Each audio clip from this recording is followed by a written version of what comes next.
Bine v-am găsit, dragii mei din Zodia Rac, oriunde v-ați afla.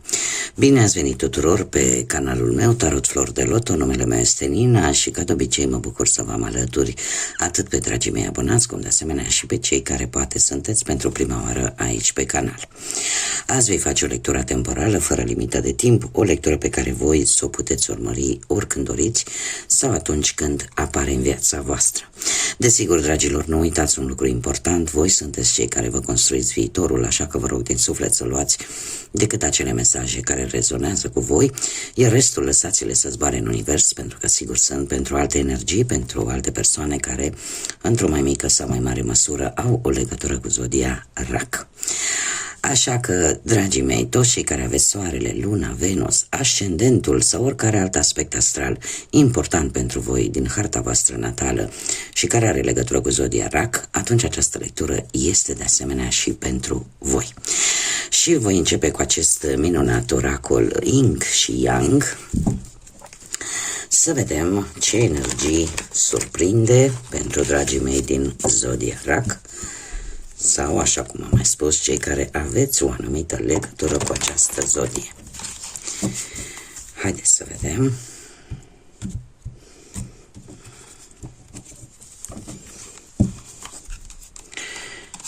Cum sunteți acum?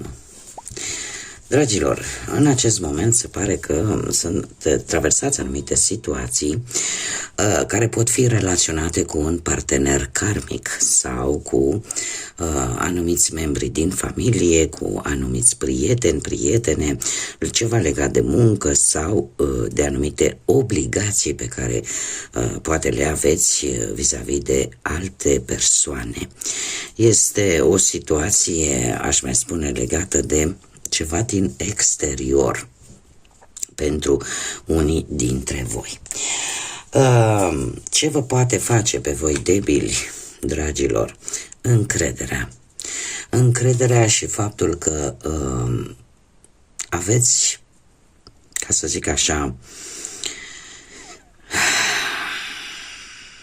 sau poate vă face să vă simțiți vulnerabili, tocmai ideea de a avea încredere în timpul divin. Poate să fie și acest lucru, sau ideea de a renunța la un anumit control. Cumva există o debilitate, faptul că cam tot ceea ce se întâmplă sau se va întâmpla în următoarea perioadă în viața voastră, poate vă dați seama că totul lucrează pentru un bine mult mai mare decât ceea ce voi vă doriți sau decât ceea ce voi vă imaginați. Și renunțarea la un anumit control, renunțarea la un anumit aspect din viața voastră vă poate face să vă simțiți un pic debil, să vă simțiți un pic vulnerabili. E ca și cum ai ieșit dintr-un anumit tipar, în a renunța la anumite obiceiuri, la anumite lucruri, la anumite situații, ceva nou de care poate n-ați avut parte până acum sau la care nu ați renunțat până acum. Și asta este firesc să vă facă să vă simțiți un pic mai slabi. Da?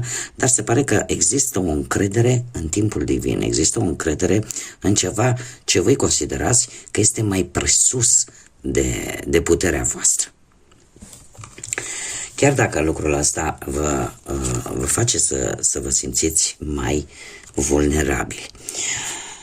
Cum veți acționa, dragilor? Vă veți lăsa purtați de către val, ca să zic așa, vă veți lăsa purtați de către curent pentru a obține o anumită stabilitate. Veți încerca să obțineți acel echilibru. Chiar dacă lucrurile nu sunt întru totul foarte concrete sau foarte vizibile, totuși veți încerca să ieșiți dintr-un anumit haos, dintr-o anumită alegere care v-a adus oarece stres în ultima perioadă și veți face alegerile necesare tocmai pentru a obține această stabilitate, pentru a ieși din tot acest haos, din toată această nebuloasă în care probabil ați notat de ceva vreme. Așa că acțiunile voastre vor fi unele care să vă aducă stabilitate, dar pur și simplu nu vă veți mai împotrivi, pur și simplu vă veți lăsa purtați de către curent, de către viață, în așa fel încât să jonglați un pic, ca să spun, cu lucrurile care nu sunt într-un totul foarte vizibile, dar nu vă veți opri. Și asta este, cred că, cel mai important, faptul că veți continua să mergeți înainte, indiferent de ce vine, pentru că voi vă doriți un anumit echilibru. Haideți să vedem ce ne spune și tarotul pentru dragii mei din RAC, acest minunat tarot pastoral. Să vedem cu ce energii vine.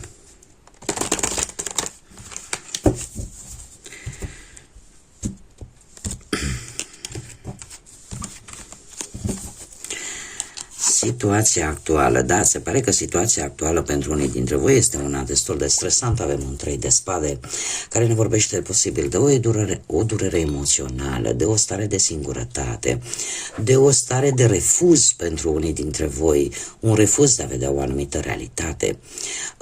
Poate că unii dintre voi ați făcut poate vreo alegere grea sau suferiți în urma unor consecințe. Alții, poate sunteți în faza în care anumite cuvinte încă vă macină. Alții puteți fi într-o fază de recuperare, într-o fază de tranziție, în urma unor decepții, în urma unor dureri emoționale. Eu nu știu, poate că dacă vorbim de muncă, sunteți în faza în care căutați în alt loc o altă activitate, iar lucrul ăsta vă cam seacă de energie. Alții poate că ați observat că, indiferent de cât de multe efort ați depus la locul de muncă, cumva recompensa s-a dus către altă persoană și nu către voi. Poate că ați făcut o investiție din punct de vedere financiar și nu a ieșit tocmai cum v-ați fi dorit voi. Da, a fost o alegere, să zicem așa, un pic mai negativă, iar acum suportați anumite consecințe. Alții poate că ați avut anumite neînțelegeri în viața sentimentală, mai ales cei care sunteți într-o relație. Ați avut parte de o decepție, ați avut parte de anumite discuții secrete cu alte persoane unde voi ați aflat anumite adevăruri sau anumite lucruri care v-au rănit din punct de vedere emoțional. Alții poate că ați trecut printr-un divorț, alții poate că ați trecut printr-o ruptură, printr-o separare, dacă vorbim de tot de cei care sunteți într-o relație. Dacă vorbim de persoanele singure, ați avut parte de o decepție într-un interval scurt de timp vis-a-vis de anumite energii care au venit în viața voastră. Este o energie destul de nefavorabilă. Și din câte vedem aici, ce nu este în favoarea voastră, dragilor, este tocmai acest 7 de spade care mie îmi vorbește de trădări, de înșelăciuni, de minciuni, de faptul că ce nu prea este în favoarea voastră, faptul că nu știi dacă ești dispus sau dispusă să plătești ceva ce cumva pentru tine nu mai prezintă o încredere. Pentru alții, nu știu, e posibil să încercați, și nu e chiar în favoarea voastră, să evitați o anumită confruntare cu o anumită persoană. Că o persoană care poate v-a înșelat așteptările, indiferent pe ce plan al vieții vorbim. Și tocmai această ezitare de a avea o confruntare directă cu respectiva energie, cu respectiva persoană, poate să joace totuși în defavoarea voastră. Nu știu, dacă vorbim de faptul că la locul de muncă șefii poate nu mai au încredere în voi, de ce? Pentru că au avut alții grijă să cum să spun eu, să facă anumite lucruri pe la spatele vostru, iar neîncrederea asta, știți cum e, că odată încrederea pierdută e foarte greu de recuperat și să suportați consecințele acestor acțiuni ale altor persoane. Dacă vorbim, nu știu, poate de bani, poate că anumite decizii destul de dificile va trebui să le luați, în care apare o tentație care vă poate costa integritatea. Și asta de ce? Pentru că vreți să rezolvați o anumită situație financiară, dar pe calea aia știți cum e, aia ușoară, care nu întotdeauna este și cea corectă. Și care vă poate costa chiar, cum am mai spus, integritatea voastră. Așa că mare grijă la oferte, mare grijă la ce vine în viața voastră pe plan financiar, pentru că vă poate aduce repercursiuni nu foarte bune pentru voi. Dacă vorbim de viață sentimentală, ce joacă în defavoarea voastră este tocmai această încredere. Această încredere care este crucială și chiar dacă unii dintre voi vreți să așteptați ca cumva lucrurile să se schimbe, se pare că ele nu vor fi, așteptarea asta nu va fi cel mai bun lucru. Nu va fi chiar în favoarea voastră ideea de a aștepta. De ce? Pentru că sunt lucruri care nu s-au spus. Încă sunt lucruri care mai au care trebuie să iasă la lumină. Și ca să aștepți să vină ceva, tocmai de aceea am văzut și în oracolul Yin și Yang, da, că aveți acolo cumva voi vă lăsați efectiv ca lucrurile să decurgă de la sine. Ce ar mai fi de spus?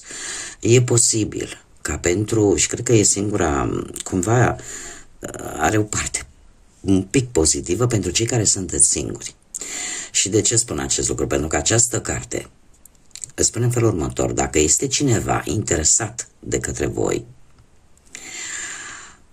ori îi acordați atenție, ori o puteți pierde. Și asta să joace în defavoarea voastră. Da? Este cineva în jurul vostru, cei care sunteți singuri pe plan sentimental, există o persoană care este interesată de către, adică are un interes vis-a-vis de voi. Așa că trebuie să vă hotărâți, cumva să nu amânați. Așteptarea joacă un rol important aici. Dacă știți ce să așteptați sau să puneți punctul pe I și să lămuriți problema indiferent de ce aspect al vieții vorbim. Ce este în favoarea voastră, dragilor? Și avem un cavaler. Un cavaler de bâte, care îmi vorbește de zodii de foc. Berbec, leu, săgetător. Se pare că ce este în favoarea voastră posibil să fie o energie. O energie a unei persoane care cumva, chiar dacă poate apărea la început un rival greu de combătut, totuși acest personaj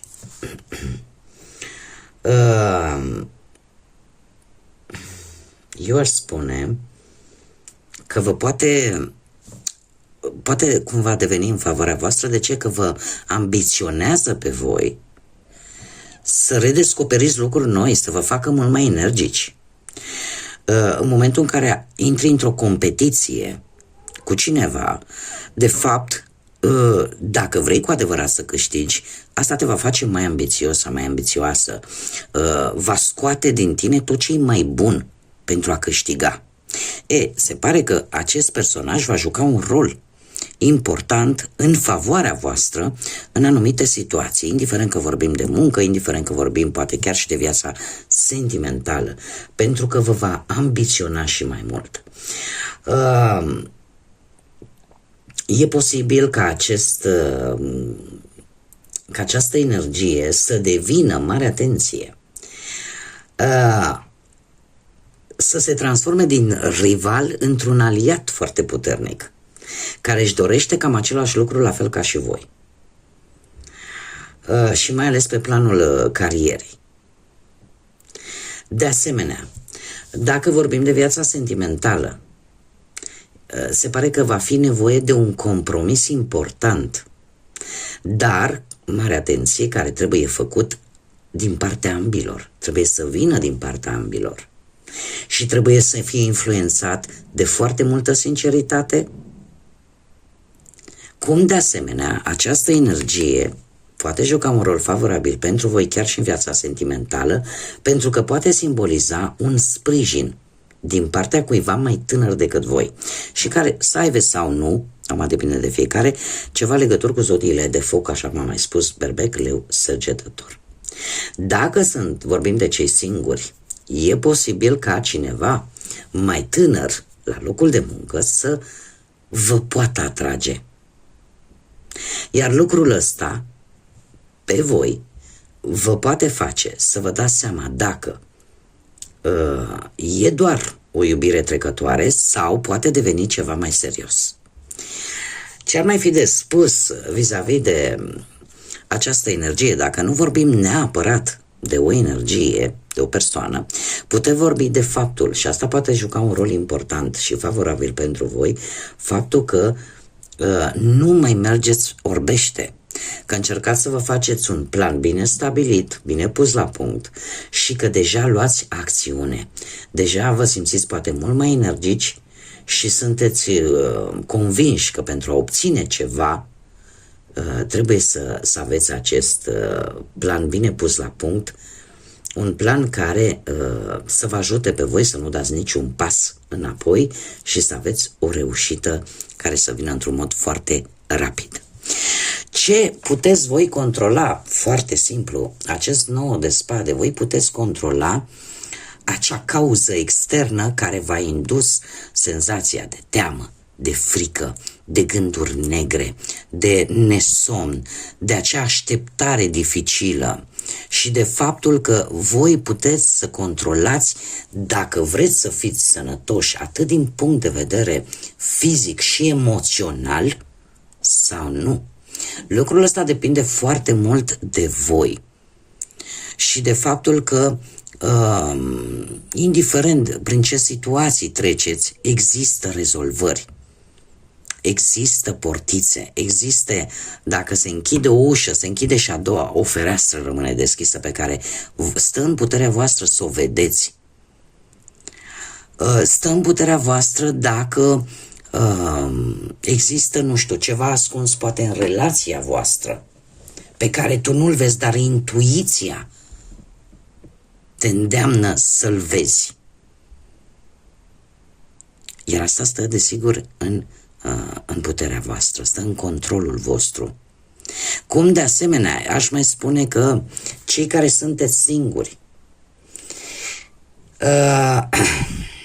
ascultați-vă intuiția când vă spune poate că nu trebuie să ai încredere în anumite persoane pe care le-ai cunoscut recent, pentru că încrederea, așa cum îmi place să o spun, se câștigă. Ea nu vine din fabricație.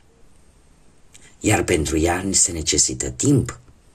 Dar toate aceste lucruri cumva stau în puterea voastră.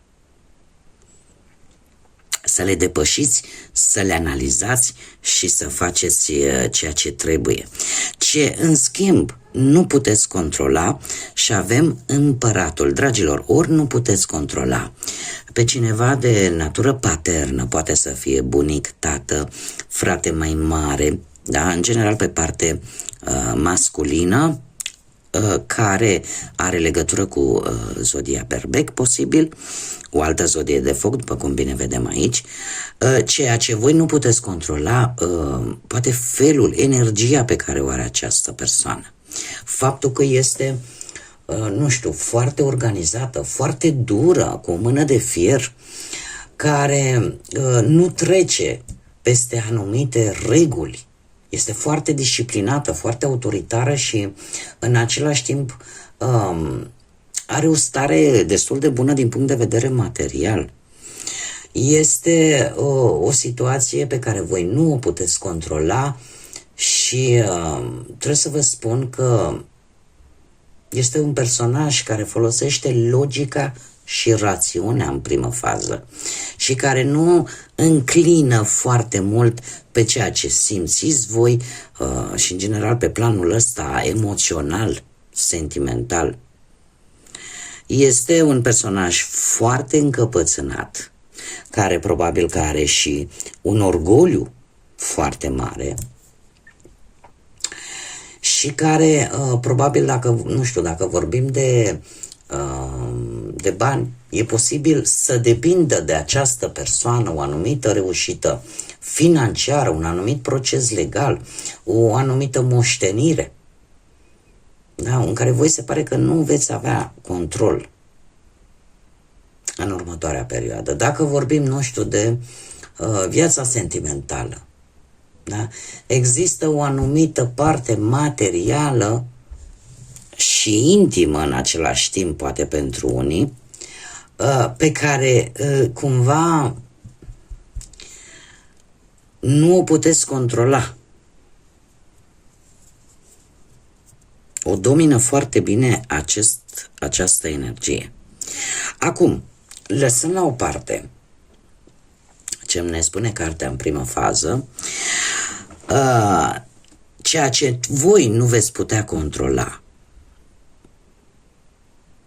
și nu vorbim acum neapărat de o anumită persoană, de o anumită energie, ce nu puteți voi controla faptul că există lucruri pe care poate ar trebui, atâta timp cât voi nu le vedeți din punct de vedere logic, atâta timp cât voi nu le puteți pune într-o anumită ordine, într-o anumită scară ierarhică sau anumite situații pe care voi, atâta timp cât nu le puteți percepe într-un mod mult mai real și mult mai organizat, voi nu puteți controla respectiva situație. De ce? Pentru că cartea în sine, energia acestui arcan major, ne vorbește tare mult de aceste lucruri, de organizare, de atitudine autoritară. Poate că voi, atâta timp cât nu veți fi să împrumutați cumva din aceste caracteristici ale acestui arcan major, împăratul, da? Să fiți un pic mai autoritari, un pic mai organizați, cumva nu veți putea controla anumite situații. Haideți să vedem ce mesaj are copilul interior din voi. Un mesaj important, te rog, pentru dragii mei din RAC, pentru următoarea perioadă. Ce ar vrea să vă transmit acest copil interior din voi? Grație. Dragilor, acest mesaj îmi vorbește foarte mult, cel puțin pe partea de lumină, îmi vorbește de demnitate și de grație. Cum de asemenea pe partea de umbră îmi vorbește de, cum să spun, acea lipsă a luminii. Acea lipsă în care simți că poate sunt lucruri ciudate la tine și care e total greșit, pentru că mesajul general pentru voi transmise de către acel copil interior pe care îl avem fiecare în interiorul nostru și care va persista chiar și la vârsta a treia, pe tot parcursul vieții noastre, spune așa: mișcă-te prin viață cu grație și cu eleganță, lasă spiritul să strălucească. Este un îndemn de a te accepta pe tine, atât cu bune cât și cu rele, de a accepta că de multe ori poate greșești în ideea poate de a face bine, pentru că putem greși dintr-o motivație perfect pozitivă. Se poate ca un lucru să nu iasă tocmai cum ne-am fi dorit noi, intenția să fie una lăudabilă, intenția să fie una pozitivă, dar rezultatul să nu fie unul pozitiv din N motive și din X factori. da, care poate n-au depins de voi. Dar am dat un exemplu, dar per general cumva este un îndemn de a te accepta așa cum ești, cu bune, cu rele, și mișcă-te, nu te opri. Așa cum am văzut și încă de la începutul lecturii cu cărțile din acel oracol Yin și Yang, în care ți se spunea, lasă-te purta de val, ceea ce întâmpini în viață, ia-le așa cum vin. Dar important este să nu te oprești. Important este să nu renunți, pentru că odată ce ai făcut lucrul ăsta, deja bătălia este pierdută. Da? Așa că lasă spiritul să strălucească, adu îmbunătățiri acolo unde tu consideri că este nevoie să aduci îmbunătățiri, dar faptul că suntem diferiți, faptul că nu gândim la fel și nu avem aceleași concepții despre viață, despre lume, asta ne face să fim unici și să fim autentici. Bun, dragii mei, cam atât am avut pentru voi de data aceasta. Eu vă mulțumesc pentru atenție, vă mulțumesc pentru susținere, pentru like-uri, pentru distribuiri și, desigur, pentru comentarii, pentru faptul că v-ați abonat și se mărește această comunitate frumoasă a florilor de lotus. Eu vă mulțumesc din suflet tuturor pentru toate aceste gesturi minunate, iar până data viitoare când ne vom reîntâlni la o nouă lectură, eu vă doresc tot binele din lume, multă energie pozitivă și, desigur, să fiți iubiți, dragilor.